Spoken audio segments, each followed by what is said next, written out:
नमस्कार, हमारी मौजूदगी इस वक्त है प्रधानमंत्री मोदी के संसदीय क्षेत्र के जिला न्यायालय पे, जहाँ पे आप देख सकते हैं यहाँ पे जो तमाम जो है अधिवक्ता गण है वो यहाँ पर धरनारत है। रजिस्टर्ड अधिवक्ताओं के ऊपर एफआईआर और उनको अपमानित किया जा रहा है। हम इन्हीं से जानने का प्रयास करते हैं कि क्या है पूरा मामला। जी पूरा परिचय दीजिए। जी, मेरा नाम मैं एडवोकेट विनीत यादव हूं और मेरे साथी अधिवक्ता वीरेंद्र यादव, रविंद्र यादव, योगेंद्र यादव, 3 भाई हैं। तीनों लोग रजिस्टर्ड अधिवक्ता हैं और ये एमबी एक्ट का बहुत अच्छी तरीके से काम करते हैं। अच्छी नॉलेज भी है इनके पास और उसी में काम करने वाले उनके महामंत्री के भी कुछ लोग थे और इनके पास काम आया तो उन्होंने जबरदस्ती इनके काम को मांगने के लिए प्रेरित किया कि तुम वो काम दे दो, जबकि आधा काम वो कर चुके थे। नहीं देने पे इनको बुलाया गया महामंत्री सेंट्रल बार के चैम्बर में और वहीं पे गाली गलौज हुई। उसके बाद मारा पीटा भी गया, इनको भी मारा पीटा गया। इनका शर्ट फट गया था उस दिन। फिर उसके बाद वहां से बात महामंत्री और प्रत्याशी लोग आए, बात खत्म करके कहा कि नहीं चलिए बात खत्म हो गया। उसके बाद ये लोग अपने यहाँ चले गए, वो भी चले गए। फिर शाम तक जाते जाते एफआईआर दर्ज हो गई। एफआईआर दर्ज हो गई, फिर सुबह हम लोगों को पता चला तो फिर हम लोग गए कि नहीं चलते हैं एसओ के यहाँ, हम लोग भी दर्ज कराएंगे क्योंकि हम लोग को भी चोट लगा है। तो फिर हम लोग जब गए एसओ के यहाँ तो बोला कि नहीं बड़े अधिकारी का वेरीफाई करवा के लाइए तब एफआईआर दर्ज होगी, शिवाकांत मिश्रा जी द्वारा बोला गया। फिर हम लोग गए कमिश्नरेट के यहाँ तो 2 दिन के बाद वहां से वेरीफाई होके गया, वहां पे भी हम लोगों की कोई नहीं सुनवाई हुई। बोला कि नहीं एफआईआर दर्ज नहीं होगी, जांच होगी तब एफआईआर होगा। उसके बाद हम लोग तब यहाँ धरना पे बैठे हुए हैं। तो क्या ये लगातार इससे पहले भी गतिविधियां सामने आई है या पहली बार हुआ है? नहीं, ये पहली बार हुआ है और इसके पहले हमारे साथ इस प्रकार का कोई घटना नहीं हुआ। हम तीनों भाई अधिवक्ता हैं और हम तीनों भाई रोज के प्रैक्टिशनर भी हैं, रोज कचहरी आते हैं। मैं एवरीडे आता हूँ, ये पढ़ते हैं, ये बीच बीच में 1 घंटे 2 घंटे के लिए आते हैं और हम लोग काम अपना करते हैं। हमारा कभी भी किसी से कोई विवाद नहीं रहा है आपसी। और सुधांशु मिश्रा जी जो वर्तमान महामंत्री जी हैं उनसे तो कभी कोई विवाद ही नहीं रहा। जिस दिन इवन मेरे साथ घटना हुई उस दिन भी उनसे मेरी हालचाल हुआ था, बातचीत हुई थी, लेकिन मुझे नहीं पता था कि वो मुझे अपने चैम्बर में आशीष भैया के चैम्बर में बुला के सेंट्रल बार में वो मेरे साथ हाथापाई करवा देंगे अपने लोगों के साथ। जो उनके ये रवैया क्यों अपनाया गया? ये रवैया उनको रॉयल्टी चाह रहा है, उनको रॉयल्टी चाह रहा है। उन्होंने दारू मुर्गा जो खर्च किए हैं उसी को वसूलने का काम कर रहे हैं जूनियर अधिवक्ताओं से। दूसरी बात, हम लोगों को अपमानित किया गया है कि हम फर्जी अधिवक्ता हैं तीनों भाई, जबकि तीनों लोगों का सीओपी नंबर और रजिस्टर्ड नंबर पूरा उस पर लिखा गया है। अगर हम फर्जी हैं तो साबित करें हमें, नहीं तो फिर हम लोग मानहानि का भी केस करेंगे। आप लोगों ने एफआईआर करने का प्रयास किया? बिल्कुल प्रयास किया गया लेकिन हमारी सुनवाई नहीं हुई। हम लोगों ने एफआईआर के लिए 2 बार हम थाना कैंट पे गए हैं। एक बार हम लोग गए तो वहाँ हमारा कागज नहीं पहुंचा था तो हम वापस चले आए। दोबारा जब हम गए तो वहाँ हमारा कागज पहुंच गया है। 1 मिनट विनीत भाई, वहाँ पे कागज हमारा गया। हम एसएचओ कैंट शिवाकांत मिश्रा जी से हमने बात किया कि हमारा एफआईआर करिए। वो सीधे साफ शब्दों में मना कर दें कि देखिए हम आपका एफआईआर दर्ज नहीं करेंगे क्योंकि उच्च अधिकारियों ने आप मार करके नहीं भेजा, जबकि उच्च अधिकारियों ने ये लिख के किया कि जांच करिए, जांच करके एफआईआर करिए। फिर भी उन्होंने एफआईआर करने से मना कर दिया और वो ये साफ साफ कह रहे हैं कि हमें बार से, बनारस बार से और सेंट्रल बार के कुछ पदाधिकारियों से हमारे ऊपर प्रत्यक्ष रूप से दबाव है, इसलिए हम आपका एफआईआर नहीं लिख पाएंगे। तो फिर हम अधिवक्ता होकर हम आपके यहाँ हम सेंट्रल बार में और बनारस बार में हम आप वहाँ पे आपके सदस्य हैं, हमारे मान सम्मान का रक्षा कौन करेगा? हम और भी लोगों से बात करने का प्रयास करेंगे। ये जो गतिविधियां देखने को मिल रही है हाथापाई जैसी, क्या ये मैसेज आ रहा है कि आपका लोग एफआईआर भी नहीं लिखा जा रहा है?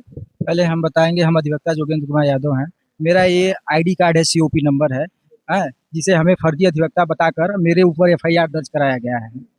हम बनारस कचहरी में हम प्रैक्टिशनर हैं, हम डेली प्रैक्टिस करते हैं और जिस दिन की घटना है उस दिन मैं बनारस कचहरी में नहीं था, पिंडा तहसील गए थे कुछ मुकदमे के कार्य से। और वहाँ भैया को हमारे बनारस बार के सुधांशु मिश्रा ने, वर्तमान जो महामंत्री हैं, उन्होंने सेंट्रल बार वहाँ से बनारस बार से आके सेंट्रल बार में आके महामंत्री आशीष कुमार सिंह के चैम्बर में महामंत्री के सामने मारपीट किए, बुलाकर अपने गुर्गों के साथ मारपीट किए। उनके साथ जो गुर्गा रहते हैं वो खुद फर्जी अधिवक्ता हैं और कचहरी में इतना फर्जी अधिवक्ता है, उनके ऊपर न एफआईआर करा, न उनको पकड़ रहे हैं। उनको में हिम्मत है तो करके दिखाएं, 4 थप्पड़ा वो सब मारेंगे।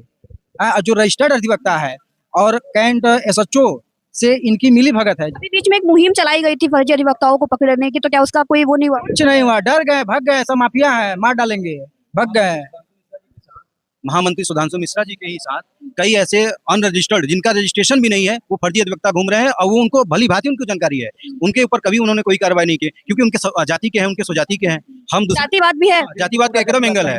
एसएचओ कैंट और शिवाकांत मिश्रा जी और सुधांशु मिश्रा जी, ये दोनों लोग जातिवाद का है एंगल था कि एक तहरीर पे बिना जांच पड़ताल किए हमारे ऊपर हमारे भाइयों के ऊपर एफआईआर हो गया और 10 से 15 लोग अज्ञात के ऊपर भी एफआईआर हुआ है। सारे अधिवक्ता फर्जी हैं, जो उनसे बातचीत करने गए थे वो सारे अधिवक्ता फर्जी निकल गए। तो हमें तो लग रहा है कि सुधांशु मिश्रा जी ही मैं उनका बहुत सम्मान करता हूँ और आज भी करता हूँ, वर्तमान महामंत्री है। हमें तो लगता है कि हमारे वर्तमान जो सुधांशु मिश्रा महामंत्री जी हैं वो स्वयं फर्जी है। वो खुद भी फर्जी है, वो खुद गंभीर आरोप लगा। मैं खुद कह रहा हूँ, जब मैं फर्जी हूँ तो वो भी फर्जी है ना। अगर मैं फर्जी हूँ तो वो भी फर्जी है। मैं तो उनको अब यही मानता हूँ कि महामंत्री जी स्वयं फर्जी अधिवक्ता है। जैसे हम लोग रजिस्टर्ड अधिवक्ता हैं, फर्जी हैं, वो भी तो रजिस्टर्ड अधिवक्ता हैं, तो फर्जी होंगे ना महामंत्री जी भी।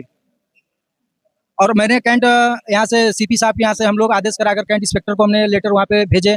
हम लोग कई अधिवक्ता वहाँ पर गए, उन्होंने सीधे कहा कि ना आपकी सरकार है ना, आपका एफआईआर लिखा जाएगा। बार के पदाधिकारियों का दबाव है, सेंट्रल बार के भी पदाधिकारियों का दबाव है, आपका कहीं एफआईआर नहीं लिखा जाएगा।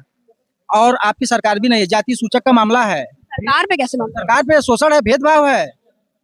हमारी सरकार नहीं है, इनको एक हम अखिलेश सरकार भी जाति आधारित हो गई। बिल्कुल इंस्पेक्टर साहब भी यही का नाम है, तुमको जहाँ जाना जाओ, जो करना होगा कर लेना, नहीं लिखेंगे एफआईआर। तुम्हारी सरकार थोड़ी है, जाओ भैंस गोरू चराओ।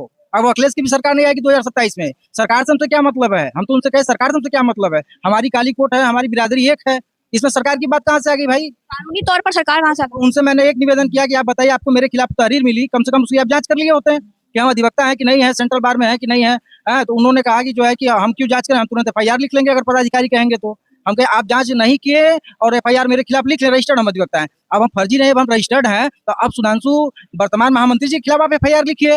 तो उन्होंने कहा कि नहीं, उनके यहाँ हमारी रिश्तेदारी है, उनसे हमारा काफी घनिष्ठता है, संबंध है, हम एफआईआर आपका नहीं लिखेंगे, आपको जहाँ जाना आप जाइए। ये कहा के हम लोगों को थाने से भगा दिए। मतलब ये सब भी मैनेज हो जाता है? बिल्कुल होता है, बिल्कुल हो रहा है। बिना मैनेज के कैसे एफआईआर हो गया मेरे ऊपर? रजिस्टर्ड अधिवक्ता हूँ, आप बताइए हमें। अच्छा, बात करें तो सुधांशु मिश्रा जी व्यक्तिगत रूप से कैसे हैं? व्यक्ति रूप से मैम, जो महामंत्री जब से बने हैं उनका पैसा काफी यहाँ वहाँ खर्चा हुआ है, इसलिए अधिवक्ताओं पे फर्जी तरीके से एफआईआर दर्ज कराना, न उसकी जांच करना। पहले भी मामले सामने आए हैं? जी, बहुत से मामले सामने आए हैं। इन्होंने गंभीर आरोप लगाते हुए जो रजिस्टर है उनको कहे कि ये फर्जी है, इस तरह से कहना बिल्कुल है, जबकि इनके पास सीओपी है। इन्होंने सेंटर बार में, बनारस बार में इन लोग का रजिस्टर्ड है, इस तरह कहना उनका गलत है। और एक तरह से जातिवाद भी कर रहे हैं, दबाव ज्यादा बना रहे हैं। ये कोई मतलब नहीं, दोनों तरफ से एफआईआर लिखी जानी चाहिए। उनका लिखा जाना चाहिए, लड़ाई झगड़ा हुआ तो इनका भी लिखा जाना चाहिए, तब तो न्याय मिलेगा। अभी तक थाने कैंट पे 2 बार हमारे एक भाई है रविंदर यादव, अभी वो नहीं है, काम करने गए हैं वो कोर्ट में। उनसे सुधांशु मिश्रा भैया ये बोले हैं कि दारू और मुर्गा में, ये फोन में उन्होंने बोला, गाली, हमारे भाई को गाली देके बोला है कि जो हमने पैसा खर्च किया है चुनाव में दारू और मुर्गा पे, तो वो हम किससे वहन करेंगे? तुम ही लोग से वहन करेंगे ना। तो क्या अब जो जूनियर अधिवक्ता हैं, जो काम करते हैं, अच्छे लेवल पे काम करते हैं, जिनको जानकारी है काम करने के, या जो जैसे भी काम करें, क्या उनसे उनको रॉयल्टी चाहिए? ये तो बहुत गलत है। ठीक है, आखिरी सवाल, क्या मांग करना चाहते हैं? हम ये मांग करना चाह रहे हैं कि हमारा भी एफआईआर हो, उसके बाद एफआईआर के नीचे कोई बात ही नहीं हम करना है, बस। कानूनी तौर पर बराबर। हाँ, एकदम। अब देखा यहाँ पे तमाम अधिवक्तागण है जो एक ही मांग कर रहे हैं कि इनकी तरफ से भी एफआईआर होनी चाहिए। द वॉइस इंडिया के लिए मैं तनीषा।